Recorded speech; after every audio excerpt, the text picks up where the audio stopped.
Hello again. We're back to part 2 of the Makalu trek.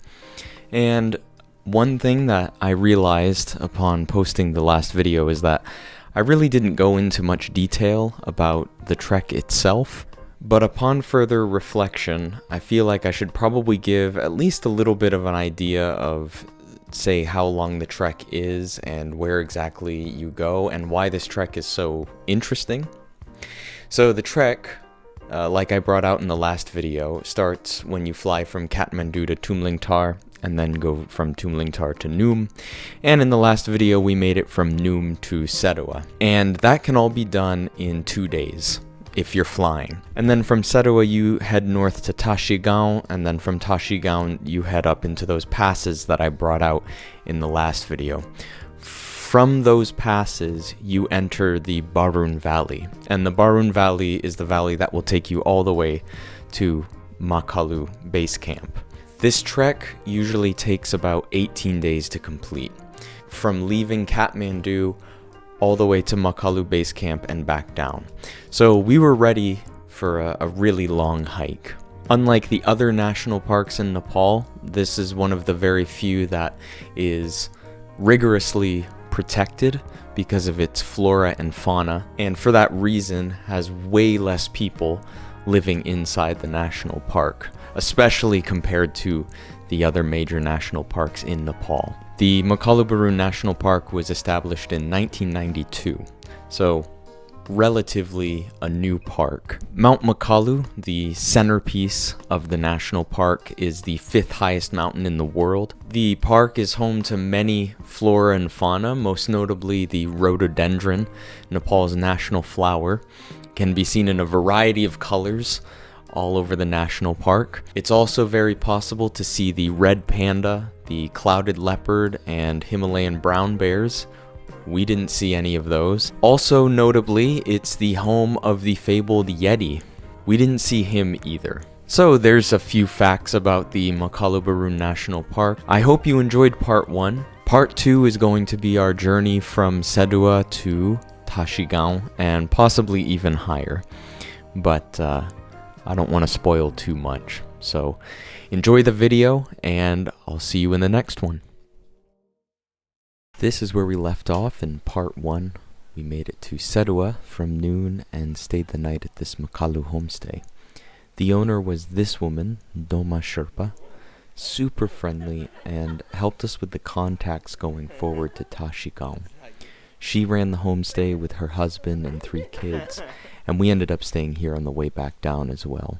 She cooked us some really tasty chicken kana, which day 1 for me on a trek is usually too soon for meat, but after that first day, it felt deserved. The next morning after paying up, we headed out with Frederick in the lead. Today our goal was to make it to the next spot, Tashi Gaun.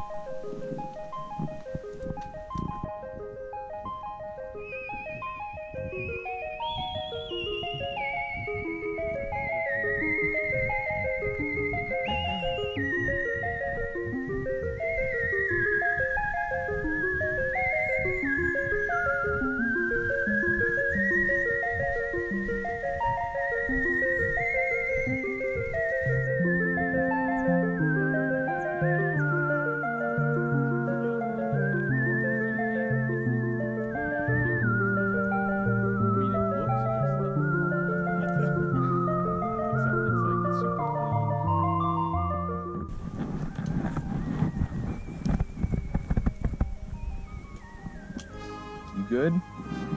Yeah? Yeah.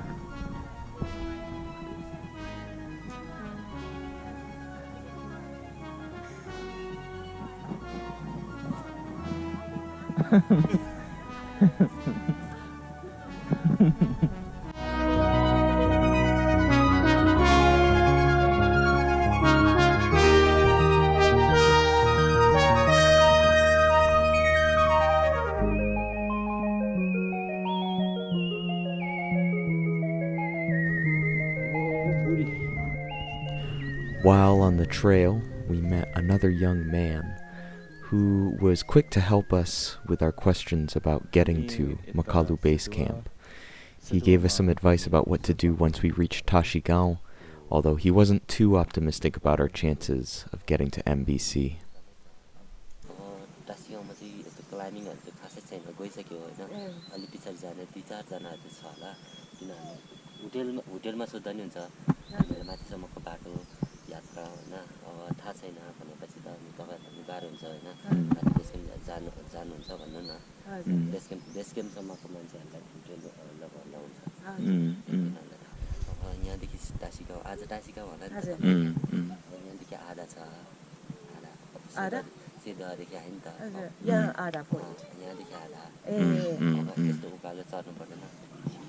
Hello.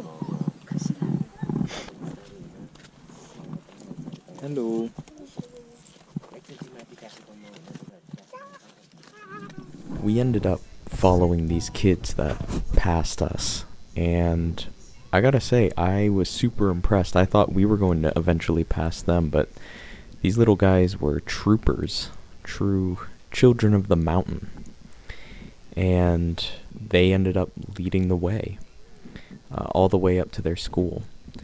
And when we got to their school, there was like a little rest spot, and we ended up taking a break there and saying hi and entertaining them for a little while. It was a lot of fun, and then they had to go to school. Kids.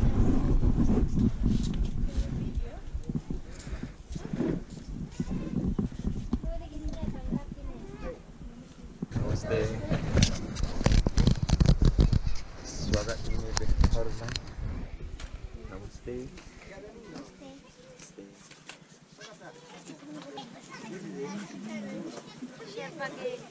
Yeah, it's good. It's good. It's good. Right. 아니 얘한 답나 밀자. 아, 밀자. 밀자.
I don't think, I think it's up there, yeah, behind those. So at this point, it still looked like there was snow up in the higher passes that we needed to cross over. But we didn't know if we were looking at the passes that we'd need to cross, or maybe it was something else. But at this point, we had made it to Tashi Gaun, and we found the guest house that Doma had pointed us to.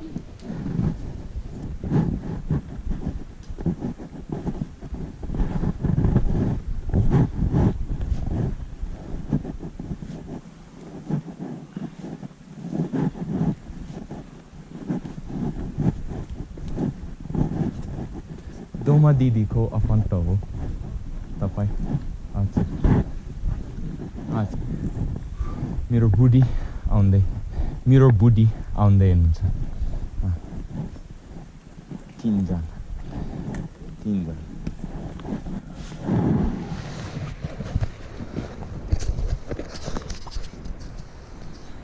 So this is where we ended up staying in Tashi Gaun. This was Doma Didi, the woman that we stayed with in Seduwa's relatives, her mother-in-law to be exact. We ended up staying here one night, and I will let my past self catch you up on how we were feeling. Good morning.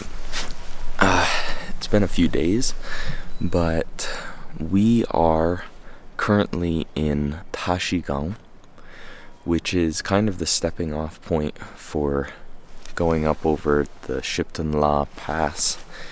Kind of the last point before we start getting into some pretty high altitudes, so over 3,000 meters.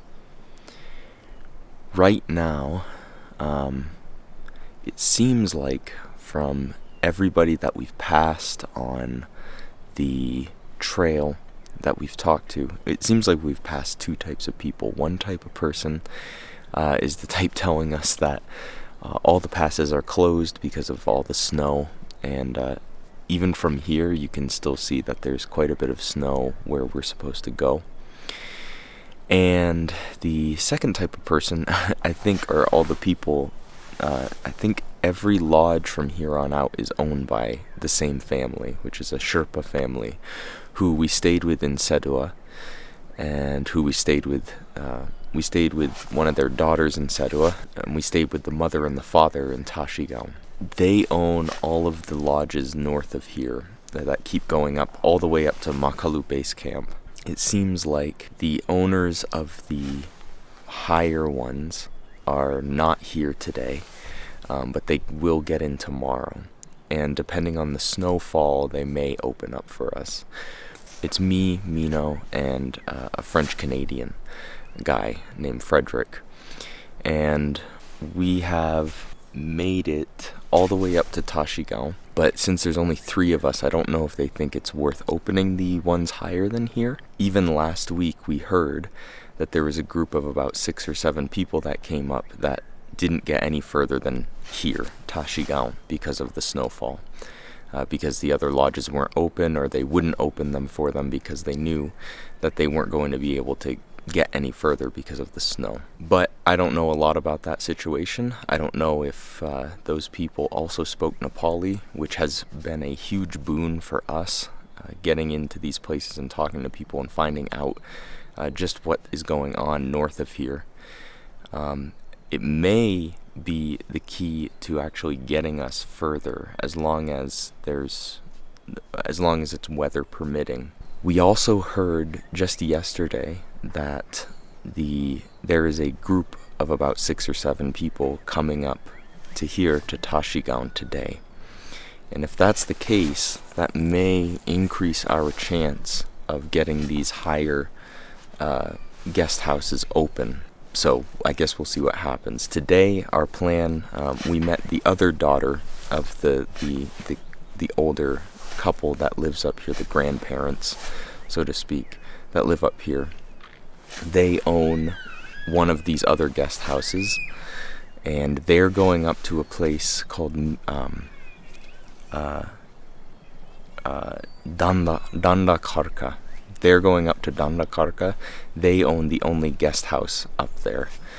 They're going to leave at about 10 today, and we're going to follow them up there. It should take about 3 to 4 hours, I think. And that's the last real stop before the guest houses need to start being opened. So before we hit like Kongma and the Shiptonla Pass, and then pass over that into the Makalu, the Barun Valley. So hopefully, we're hoping, we don't know what's going to happen really. We might get up there might be too much snow, and we might have to turn around. But we'll keep going, and we'll see what happens, and we'll be back. I'll report back from up in Danda Kharka. There is one thing that I'd like to give a little bit of commentary on, and it has to do with the pricing of the Makalu trek. So one thing that I was not expecting was how expensive, at least for trekking, the guest houses and the rooms and the food all were. Now, if you've trekked in Nepal before, if you've done Annapurna, if you've done Lamtang, if you've done somewhere in Sagarmatha, you understand that the lower you are, the less expensive things are. In Makalu, things were a bit different. From the very first day, things were more expensive than we had initially thought they would be. This is probably a result of just really one family owning a lot of the guest houses and lodges, so they can charge whatever they want. And I don't blame them. If I was in their position, I would probably do the same thing. It's a smart move. I just think people, when they go to Makalu and have done treks in Nepal before, should be aware of how expensive things can get. For example, in Tashi Gaun, we had a few snacks. We had dinner and breakfast and rooms, and it was 2,000 rupees per person.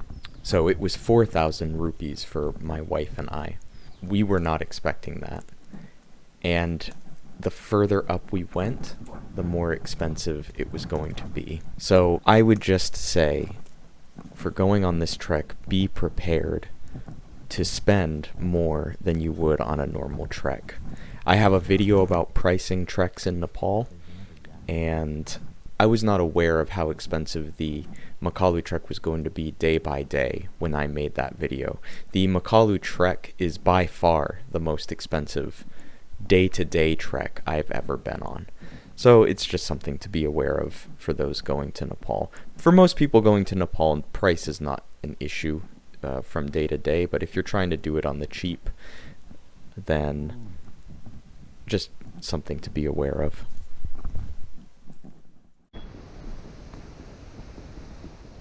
So after leaving Tashi Gaun, we hiked for a little while and then came across this huge ravine that looked like it had been taken out by a landslide. And the path to this ravine had two diverging ways. One went down into the gully, and then one went off somewhere else. The one that goes off somewhere else, I'll say the left path, had just leaves covering it. It looked like it hadn't been walked in a while. So we decided that we would take the gully path.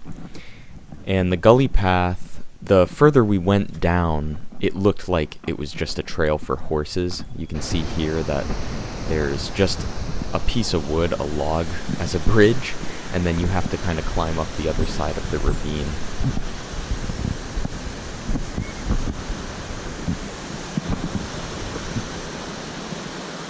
That other path, it didn't go anywhere, right? I don't know, it's just like block and check.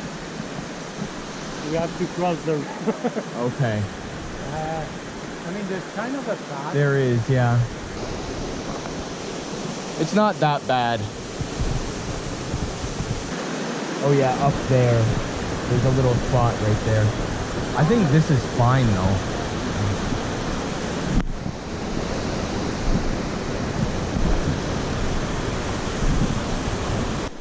Turns out, you'll see later on in the video that we see a bridge up at the top of the ravine. And so we thought that that was the real path, and we had taken maybe just the horse trail. It turns out that on our way back down, we went the other way, and that bridge is closed. And this was the correct path for now. They're doing repairs on the bridge that's at the top, but for now, the only path is this skinny log path going across the ravine.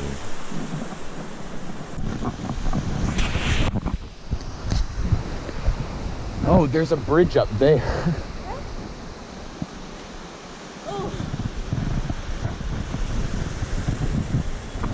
Frederick, you see that? Maybe you're right. Maybe that other path. It must meet up.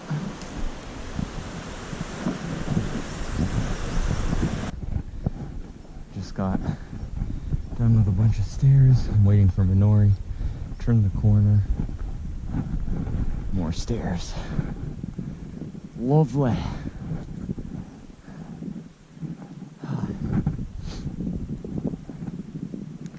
Feels good though. Kind of.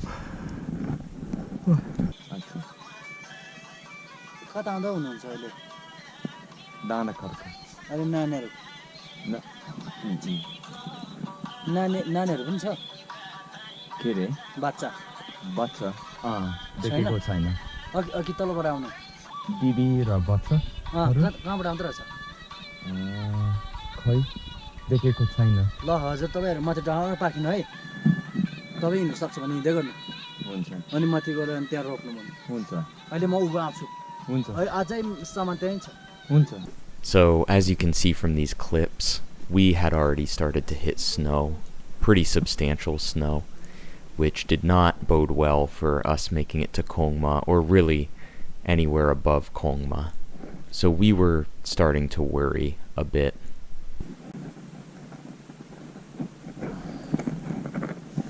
I don't think Kongma is going to be open.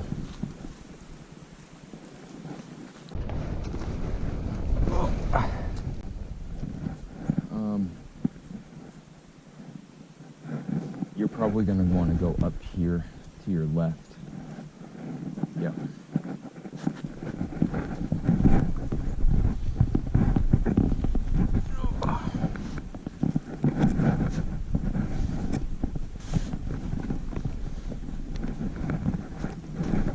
Ooh, somebody sunk in deep here. Oh! Me. Oh.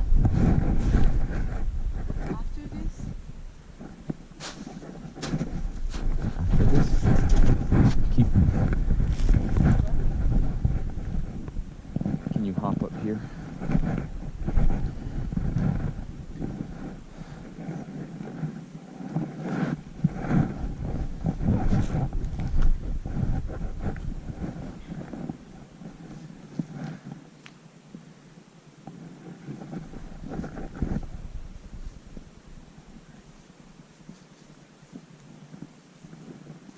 But we did make it, despite the snow, to Danda Kharka, and so did the owner and her children, and a few other Sherpa guides. And this is where we stayed. This is Danda Kharka.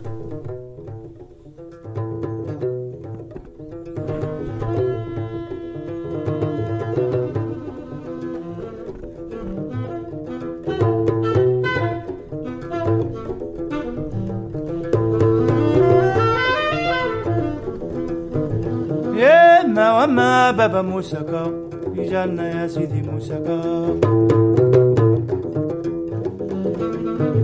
يا ما وما بابا موسكا يجال البحر بابا موسكا والسماء والماء بابا موسكا يجالنا يا سيدي موسكا ما وما بابا موسكا يجالنا يا سيدي وموسى بحري يا بابا موسكا السماء والماء يا سيدي موسكا يجالنا يا بابا موسكا ما وما بابا موسكا يجالنا يا بابا وسق البحر بابا موسكا قولوا مرحبا بابا موسكا السماء والماء يا سيدي موسكا ما وما بابا موسكا يجالنا يا سيدي موسكا